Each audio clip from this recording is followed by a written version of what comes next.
Hi, good afternoon, colleagues. I'm sorry for this slightly late post, but the last couple of weeks of my semester have been quite busy. I wanted to share with you some of the things I have learned in this QOTL2 course and how I'm going to use it and continue incorporating these things in my future courses. I'm only going to focus on 3 topics, but of course there's a lot more I've learned. But to keep this video short and to the point, I'm going to cover 3 topics. So first one I'm going to talk about is actually pretty straightforward. It is about how I have used the embedding feature to embed videos into my pages rather than posting separate components on Canvas. So I have a welcome page in my one of my courses. Actually, in all of my courses, I have a welcome page. I'm going to share that with you right now. Here is what my welcome page looks now. In the past, I just had, as I explained in my little write-up here, I just had a welcome page with some text, and then I had a separate video that some students clicked on if they clicked on every possible thing in the welcome module on Canvas, but if not, then they would skip this video. So by incorporating this introduction video, I'm hoping, I'm not sure if I'm sharing the right thing with you guys, actually. So I did a little boo-boo here myself. Let me share this again here. Oh, I guess I'm sharing the desktop, which is fine. I'll do that. And just enlarge this. So anyway, this is what it looks like, right? So students can just click here directly rather than going back to the welcome module and then find the video and click on that. I'm just going to click on it for you to show you what type of video it is. It's very very personal. It's about myself, and then also a little bit about course information. I'll just give you a little taste of it. It's not that interesting, but students enjoy watching it. Hello, I'm Professor Yurtseven.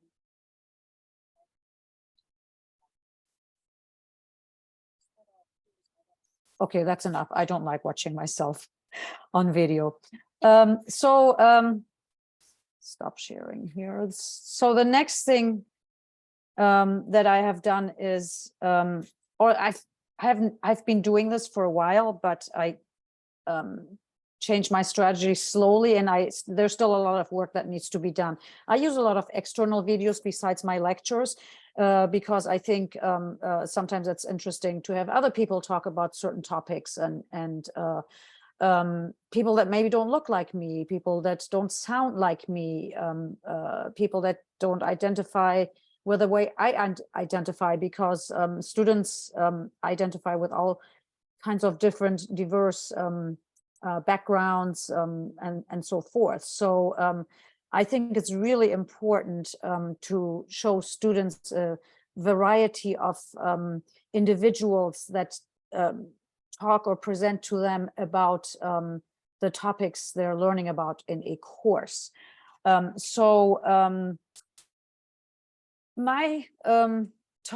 teach business courses, and unfortunately, in business, a lot of the information you find online is presented by white male speakers, professors, professionals, and so forth. As we know, our student population is not represented by that. So I try to find different kind of videos presented by different people. So let me see if I can, and I'm just going to share some of them with you. Again, the topic is business, and I try to do a variety, but as I was taking this course, I was looking through my external videos that I have used, and I see that a large percentage is still presented by white male presenters. And while I don't want to eliminate those, of course, I will still continue using a lot of those. I want to have a variety of speakers. So I'm just going to share with you some of them. Let me just share this with you now. Here we go. So, and I don't only use, sometimes I use presentations that don't have a speaker, that are just spoken over a PowerPoint. This is an example of that. where the person has an accent, basically. I'm just going to click on it so you can hear.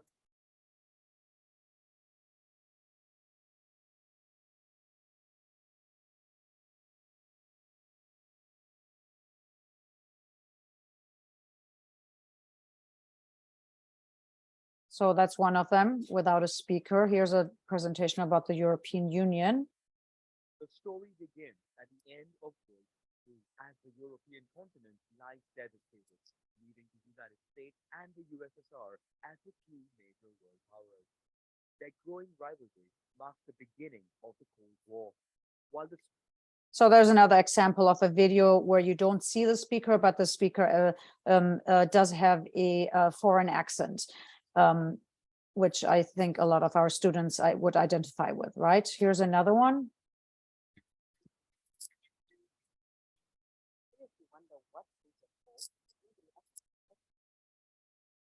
You can't deny the majority.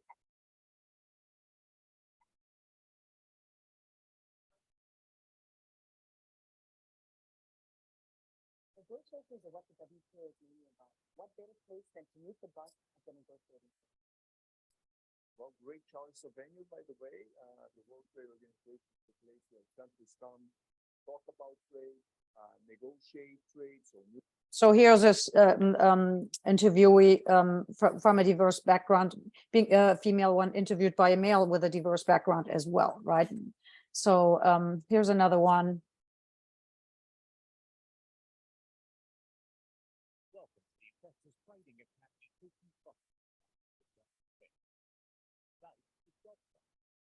The Dodd-Frank Wall Street Reform and Consumer Protection Act, commonly referred to as simply Dodd-Frank.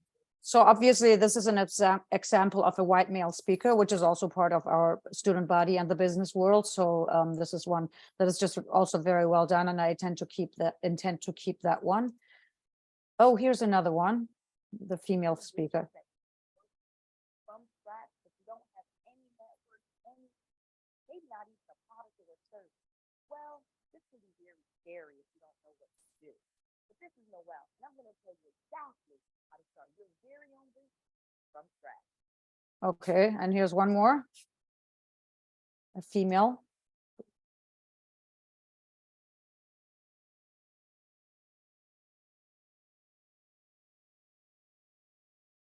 Okay, so let me stop sharing that.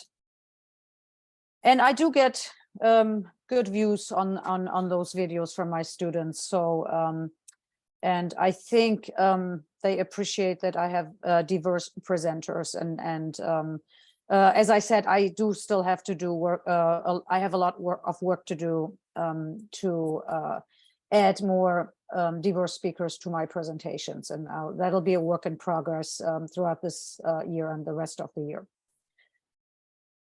I'm going to pause this for a second.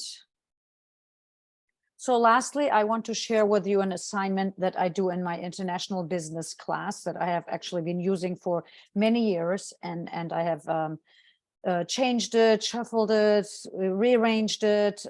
I've put a lot of work into this assignment. I'm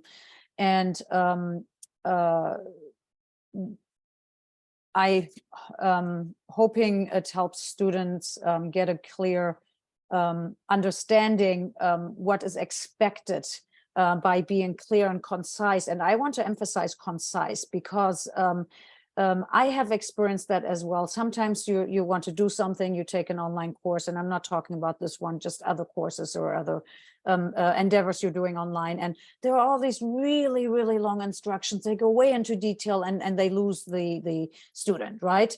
I try to keep them very short, right? Clear, concise, and I try to let them know only the things they actually really need to know. I think sometimes when we give too many directions, when we are too detailed about it, we restrict them from being creative and taking it one way or another. And I think, unfortunately, our students are kind of used to that. They want to know exactly what they have to write. So there has to be a good mix of giving them some very clear directions, in addition to leaving it open to a little bit of creativity and critical thinking that I want them to use when they do this assignment. So I'm going to share that with you. Let me just pull it up real quick. Oh, I'll just start sharing it directly from my Canvas page where it resides in that course. So you can follow what students will see. So they have a module here called term paper. And here are the instructions to the paper. So they have to actually research a paper. Research a country. They have to research 4 different aspects. They have to talk about the cultural aspect, political aspect, economic aspect, and legal aspect. In the past, I used to allow students to choose the country that they wish to research.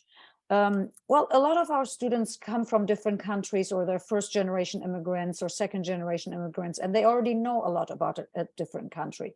So obviously, students students would choose the country they're from or the country they have lived in, which is a great way for them to apply these research techniques and writing techniques. However, I actually changed that up a few years ago and started assigning students countries and purposefully assigning them a country where I think they had no experience in, based on their name, based on their introductions, where they're from, and so forth. The reason why I changed that up is because I wanted students to learn how to research a country they knew nothing about, or they knew very little about. When they transfer to four-year colleges, they will very likely be given assignments where they don't have any choice what they want to research. And in the workplace, it's the same. When they go work in business, they're not being asked what they would like to work on, but they're just being given things to work on, right? So, and this has actually proven to work out very well. As you can see, this is it. These are the only instructions I give them, right? I give them a little bit of an outline. I tell them what they should include into each aspect, and they take it from there, right? And then I give them a few other hinters. I do have other instructions on Canvas, what I expect in writing assignments that I'm not going to share with you, but it talks a little bit about using your own words and plagiarism and how to avoid it and things like that. And I also have a rubric that I share with them. Let me pull that up real quick, so they know how they are going to be, how this assignment is going to be graded.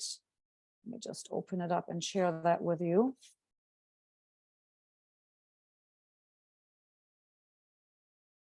So here's a general rubric I use pretty much for all writing assignments that I have in this class. So they're graded on format, content, grammar, and syntax. I do let them know, though, that I am not going to downgrade much if it's, I'm not going to take off points for an occasional spelling or grammar mistake, right? I'm not an English class, so but in general, overall, it has to be written in college level English, right? Same with vocabulary, spelling, and punctuation and all that, right? And then here are the grading criteria, what they have to do to earn an A, B, C, D, or F, which is really not something they want to earn anyway, right? So anyway, so those are 3 of the major topics that I wanted to share with you that I'm definitely going to keep in mind going forward while teaching my courses on Canvas. And I still have a lot of work to do to improve my courses, and it's an ongoing task, right? I never feel like, okay, this course is done, I never have to change it.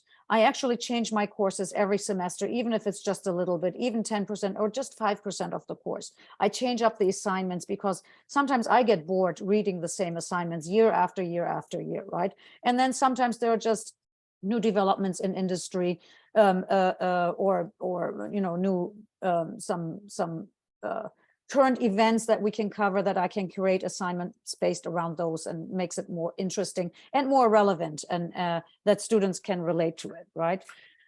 So anyway, that's it. I hope this wasn't too long. My videos are always longer than I intend them to be, but if you've watched until now, thank you very much. And I really, really enjoyed this class, and I can't emphasize how much I appreciate the faculty for this class, putting the work into this, being available, answering my questions. And I also really, really loved seeing what my fellow colleagues posted, and I really enjoyed the discussion. So thank you very much.